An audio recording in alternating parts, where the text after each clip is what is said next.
नमस्ते बच्चों। आप सब कैसे हैं? मैं आशा करती हूँ आप सब खुश हैं। कार्य के प्रभावी होने के लिए उसे स्पष्ट लक्ष्य की तरफ निर्देशित किया जाना चाहिए। क्या आप बता सकते हैं ये कहावत किसने कही हुई है? जी हाँ, ये हमारे प्रथम प्रधानमंत्री पंडित जवाहरलाल नेहरू जी ने कही है। आप समझ ही गए होंगे कि आज हम कौन सा पाठ पढ़ने जा रहे हैं। जी हाँ, हम पाठ संसार पुस्तक है ये पढ़ने जा रहे हैं, जिसके लेखक हैं पंडित जवाहरलाल नेहरू। जो एक पत्र है जो उन्होंने अपनी बेटी इंदिरा गांधी के लिए लिखा था और उसे पाठ के रूप में यहाँ पे दर्शाया गया है। तो चलिए देखते हैं पाठ में क्या है। जवाहरलाल नेहरू, जिनका जन्म 14 नवंबर 1889 में हुआ और जिनकी मृत्यु 27 मई 1946 में हुई, वे आज़ाद भारत के प्रथम प्रधानमंत्री थे। बच्चों से उन्हें बेहद लगाव था। वे चाचा नेहरू के नाम से भी जाने जाते हैं। उनकी बेटी इंदिरा जब 10 वर्ष की थी, नेहरू जी ने उन्हें अनेक चिट्ठियाँ लिखी। इनमें बताया गया है कि पृथ्वी की शुरुआत कैसे हुई और मनुष्य ने अपने आप को कैसे धीरे धीरे समझा पहचाना। ये चिट्ठियाँ बच्चों में अपने आसपास की दुनिया के बारे में सोचने, समझने और जानने की उत्सुकता पैदा करती हैं। नेहरू जी को अपने देश के बारे में बोलने बताने में विशेष आनंद आता था। ये सभी चिट्ठियाँ पिता के पत्र पुत्री के नाम पुस्तक में संकलित हैं। संसार पुस्तक है, इसी पुस्तक से साभार लिया गया है। खास बात यह है कि ये पत्र नेहरू जी ने अंग्रेज़ी में लिखा और इनका हिंदी में अनुवाद हिंदी के मशहूर उपन्यासकार मुंशी प्रेमचंद जी ने किया। इस पत्र में लेखक जवाहरलाल नेहरू अपनी बेटी इंदिरा जी को बहुत सारी जानकारी इस दुनिया की, देश की, छोटे छोटे चीज़ों की देना चाहते हैं। वे कहते हैं कि इस दुनिया में जहाँ तुम रहती हो और जिन देशों के बारे में तुम जानती हो, वे इस धरती का छोटा सा अंश है। तो बताने की कोशिश करते हैं कि यदि हम संसार रूपी पुस्तक को पढ़ लें तो एक छोटा सा कंकड़ भी हमारे पुस्तक का एक पृष्ठ बन सकता है। चलिए पाठ को पढ़ते हैं। जब तुम मेरे साथ रहती हो तो अक्सर मुझसे बहुत सी बातें पूछा करती हो और मैं उनका जवाब देने की कोशिश किया करता हूँ। लेकिन अब जब तुम मसूरी में हो और मैं इलाहाबाद में, हम दोनों इस तरह बातचीत नहीं कर सकते।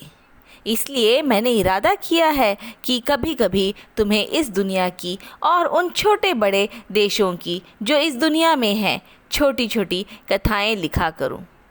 तुमने हिंदुस्तान और इंग्लैंड का कुछ हाल इतिहास में पढ़ा है, लेकिन इंग्लैंड केवल एक छोटा सा टापू है और हिंदुस्तान एक बहुत बड़ा देश है, फिर भी दुनिया का एक छोटा सा हिस्सा है।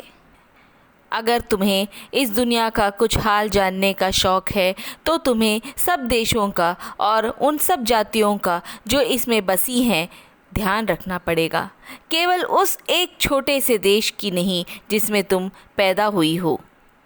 मुझे मालूम है कि इन छोटे छोटे खतों में बहुत थोड़ी सी बातें ही बतला सकता हूँ, लेकिन मुझे आशा है कि इन थोड़ी सी बातों को भी तुम शौक़ से पढ़ोगी और समझोगी कि दुनिया एक है और दूसरे लोग जो इसमें आबाद हैं हमारे भाई बहन हैं। जब तुम बड़ी हो जाओगी तो तुम दुनिया और उनके आदमियों का हाल मोटी मोटी किताबों में पढ़ोगी। उसमें तुम्हें जितना आनंद मिलेगा उतना किसी कहानी या उपन्यास में भी न मिला होगा। यह तो तुम जानती ही हो कि यह धरती लाखों करोड़ों वर्ष पुरानी है और बहुत दिनों तक इसमें कोई आदमी न था। आदमियों से पहले सिर्फ जानवर थे और जानवरों से पहले एक ऐसा समय था जब ये इस धरती पर कोई जानदार चीज़ न थी। आज जब यह दुनिया हर तरह के जानवरों और आदमियों से भरी हुई है, उस ज़माने का ख्याल करना भी मुश्किल है जब यहाँ कुछ न था। लेकिन विज्ञान जानने वालों और विद्वानों ने, जिन्होंने इस विषय को खूब सोचा और पढ़ा है, लिखा है कि एक समय ऐसा था जब यह धरती बेहद गर्म थी और इस पर कोई जानदार चीज़ नहीं रह सकती थी। और अगर हम उनकी किताबें पढ़ें और पहाड़ों और जानवरों की पुरानी हड्डियों को गौर से देखें तो हमें खुद मालूम होगा कि ऐसा समय ज़रूर रहा होगा। वैज्ञानिकों द्वारा लिखी गई किताबें और पहाड़ों और जानवरों की पुरानी हड्डियों को ध्यान से देखकर हम इस बात की सच्चाई का पता लगा सकते हैं। धरती पर जब मनुष्य नहीं था, उस समय की जानकारी हमें किताबों से भी नहीं मिल सकती, क्योंकि किताबें लिखता कौन?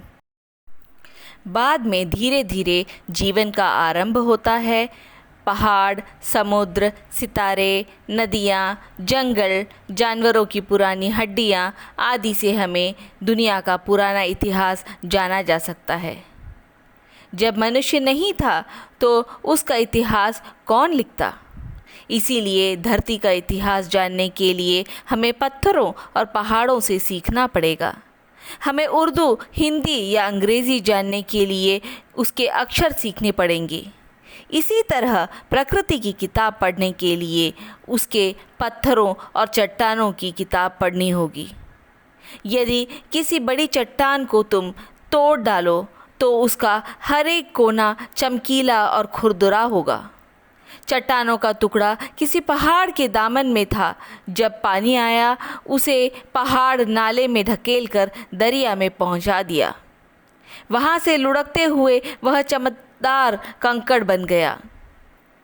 यदि वह आगे बढ़ता तो समुद्र में अपने भाइयों के साथ जा मिलता, तो वहां बालू का किनारा बन जाता, जिस पर छोटे बच्चे खेलते और बालू के घरौंदे बनाते। यदि एक छोटा रोड़ा तुम्हें इतनी बातें बता सकता है, तो हमारे चारों तरफ जो कुछ चीज़ें हैं उनसे कितनी बातें मालूम हो सकती हैं।